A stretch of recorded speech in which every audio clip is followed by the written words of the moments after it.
Hello दोस्तों, स्वागत है आप सभी का हमारे अपना YouTube channel VR study point पर। मैं राहुल कुमार आपके लिए लेकर आया हूँ 500 MCQ NCERT बेस्ड साइंस का अगला पार्ट है यह। अगर इससे पहले का वीडियो आप नहीं देखे हैं तो VR स्टडी पॉइंट के प्लेलिस्ट में जाकर आप पहले वाला वीडियो आप देख सकते हैं। तो चलते हैं अपने पहले प्रश्न पर।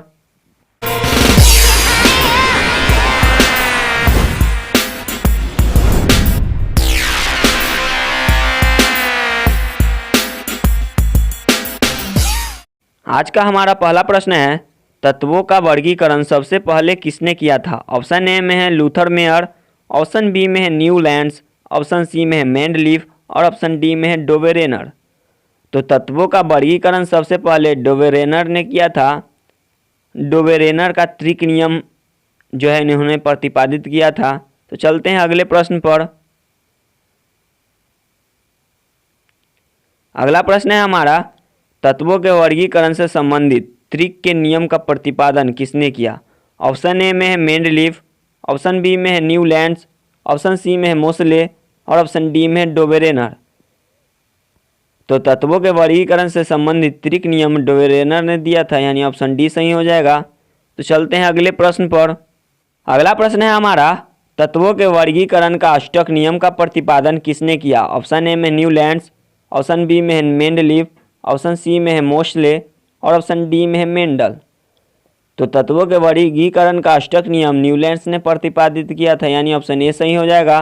तो चलते हैं अगले प्रश्न पर।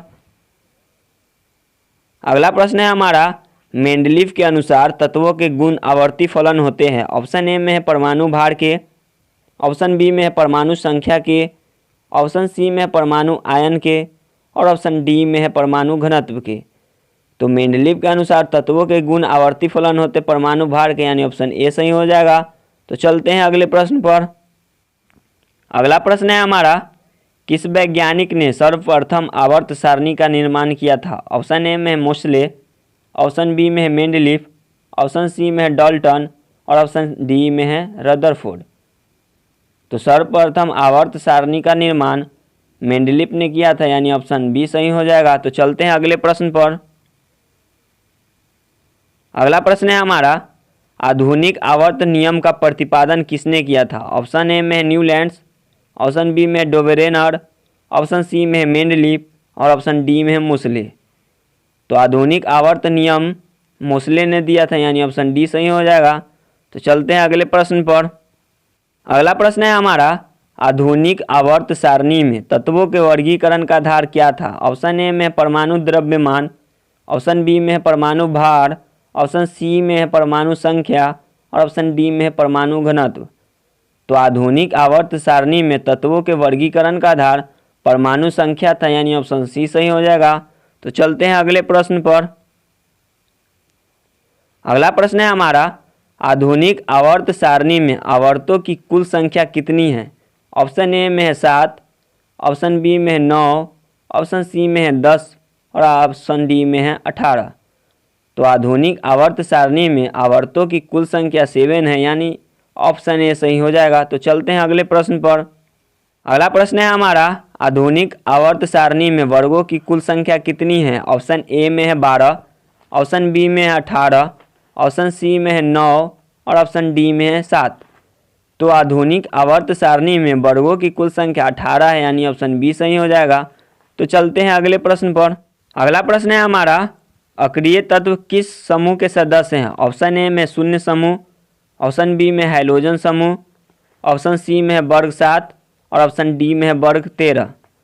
तो अक्रिय तत्व है जो शून्य समूह में सम्मिलित है, यानी ऑप्शन ए सही हो जाएगा और यह वर्ग 18 में पाया जाता है और इसे निष्क्रिय समूह भी कहते हैं। तो चलते हैं अगले प्रश्न पर। अगला प्रश्न है हमारा, क्षार धातु का आवर्त सारणी के किस समूह में रखा गया? ऑप्शन ए में है 1 ए में, ऑप्शन बी में है 1 बी में, ऑप्शन सी में है 2 बी में और ऑप्शन डी में है 3 बी में। तो क्षार धातु को वर्ग 1 ए में रखा गया है, वहीं क्षार मृदा धातु को वर्ग 2 ए में रखा गया है। तो चलते हैं अगले प्रश्न पर। अगला प्रश्न है हमारा, किस समूह के तत्वों को सिक्का धातु कहा जाता है? ऑप्शन ए में है 1 ए में, ऑप्शन बी में 1 बी में, ऑप्शन सी में 2 ए में और ऑप्शन डी में 2 बी में। तो सिक्का धातु को वर्ग ए बी में रखा गया है, जो कि वर्ग 11 को कहते हैं। तो चलते हैं अगले प्रश्न पर। अगला प्रश्न है हमारा, सबसे भारी तत्व कौन है? ऑप्शन ए में चांदी, ऑप्शन बी में सोना, ऑप्शन सी में ओस्मियम और ऑप्शन डी में पारा। तो सबसे भारी तत्व है जो ओस्मियम है, यानी ऑप्शन सी सही हो जाएगा। तो चलते हैं अगले प्रश्न पर। अगला प्रश्न है हमारा, सबसे हल्की धातु क्या है? ऑप्शन ए में मैग्नीशियम, ऑप्शन बी में एल्यूमिनियम, ऑप्शन सी में लिथियम और ऑप्शन डी में प्लेटिनम। तो सबसे हल्की धातु है लिथियम, यानी ऑप्शन सी सही हो जाएगा। तो दोस्तों हमारा वीडियो आपको कैसा लग रहा है? अगर अच्छा लग रहा है तो हमारे वीडियो को लाइक कर दे और अपने दोस्तों में भी शेयर कर दे। अगर आप हमारे चैनल पर नए हैं तो हमारे चैनल VR स्टडी पॉइंट को सब्सक्राइब कर बेल आइकन को दबा दे, ताकि हमारे नए वीडियो का प्रॉपर नोटिफिकेशन आपको मिलता रहे। तो चलते हैं अगले प्रश्न पर। अगला प्रश्न है हमारा, संक्रमण तत्व किस वर्ग से किस वर्ग तक फैली हुई है? ऑप्शन ए में वर्ग 1 से 2 तक, ऑप्शन बी में वर्ग 4 से 5 तक, ऑप्शन सी में है वर्ग 3 से 12 तक और ऑप्शन डी में है वर्ग 17 से 18 तक। तो संक्रमण तत्व है जो कि वर्ग 3 से 12 तक फैला हुआ है, जो कि डी ग्रुप में पाया जाता है। वर्ग 1 से वर्ग 2 तक एस ग्रुप में पाया जाता है और वर्ग 13 से 18 तक वर्ग पी में पाया जाता है और लेंथेनाइट और एक्टेनाइट वर्ग एफ में पाया जाता है। तो चलते हैं अगले प्रश्न पर। अगला प्रश्न है हमारा, प्रत्येक आवर्त का अंतिम सदस्य क्या होता है? ऑप्शन ए में एक धातु, ऑप्शन बी में एक हाइड्रोजन, ऑप्शन सी में एक निष्क्रिय गैस और ऑप्शन डी में एक उपधातु। तो आवर्त का अंतिम जो सदस्य होता है वह निष्क्रिय गैस होता है, यानी ऑप्शन ए सी सही हो जाएगा।